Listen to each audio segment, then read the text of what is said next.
What's up, y'all? It's Alan.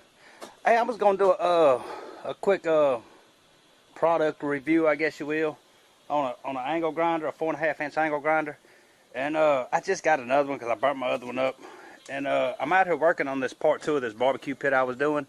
I think I called it barbecue cooking station, something like that. I'm not sure, but anyway, this is what it's looking like. I got the video of it coming up. It's on the wheels and everything. And it's going. I just put the pipe on over there. And it's coming along. But anyway, this video it'll be coming up next most likely. And I went and got another angle grinder. And I thought I'd do a review on this thing because it's a cheap angle grinder. And I know a lot of people don't like to buy the cheap ones. But this is a good grinder. And it's made by Ryobi. I'm not getting paid by Ryobi. Ryobi don't do nothing for me except for sell me good grinders. And I buy them from the Home Depot. But anyway, I was just going to tell you about it right quick. That's the box for it. This grinder runs you about $35, I think it was. And they've pretty much always been that price as far as I know for the last few years.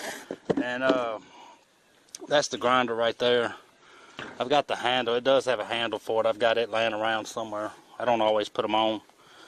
But anyway, this is a really decent, really good grinder for $35, about $40 with tax.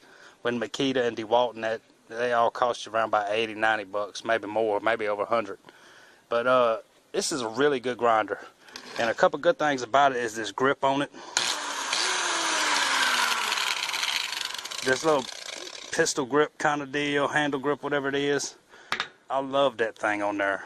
I myself won't buy a grinder without the trigger. If it's got a switch on it, I won't buy it because I almost cut my thigh open one time with one that had a switch on it, and it didn't stop until it wrapped up enough of my pants to drown the thing out, and it just barely missed my thigh. It probably would have bled me out.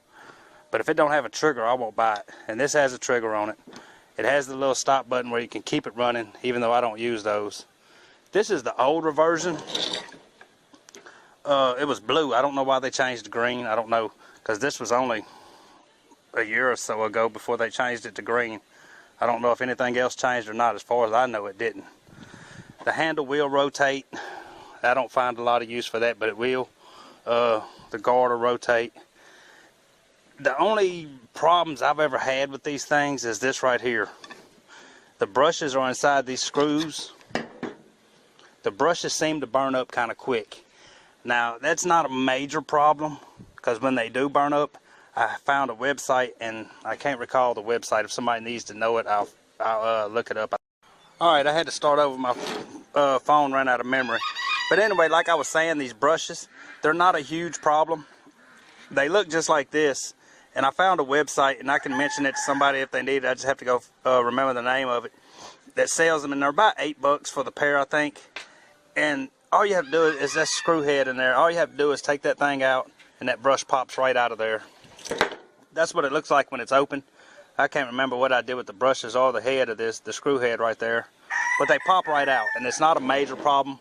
And I mean, it does. I put a grinder through a lot of work, so it wasn't that quick that it ran out. The only other issue I had, you see that blade is broke on this old one? I had got it a bad angle and made it kick back. And when I done that, it locked it up, and I couldn't get it loose anymore. And that's where the button goes. You see, that's where it is on there. And when I tried to force it up, I tried to put a wrench in there and force the thing loose where I could get that blade off. And I ended up busting the locking mechanism in there. It's cast aluminum. And when I busted it, I mean, it's not super strong. They may have changed that on this one. I don't know. I hadn't been inside there. But this one was aluminum. And it ended up busting the whole thing, so now it's just useless. You could probably find a replacement, but at the price, it's not going to be worth even replacing the thing, honestly. And so anyway, that was a problem, but that took a long time to do, and it was kind of my fault that I locked it up so tight. I got it at a bad angle.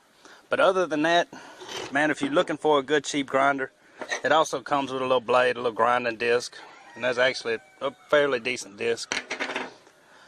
If you're looking for a good grinder, man, don't go buy, you don't have to go buy Makita, DeWalt, whatever. You can buy whatever you want. But for 35 to 40 bucks, this thing is a great bargain. And like I said, I'm not getting paid by Ryobi. They don't do nothing for me. They don't sponsor me or nothing. Nobody does. But just giving y'all some good advice on a good grinder if you need it, you know, and you don't want to spend all that good money. But anyway, like I say, part 2 of the barbecue pit's coming soon. Y'all come back and check it out. You'll probably see me using this grinder in it. And please like and subscribe and come back for the next one. And if you need a cheap grinder, Ryobi's a good way to go.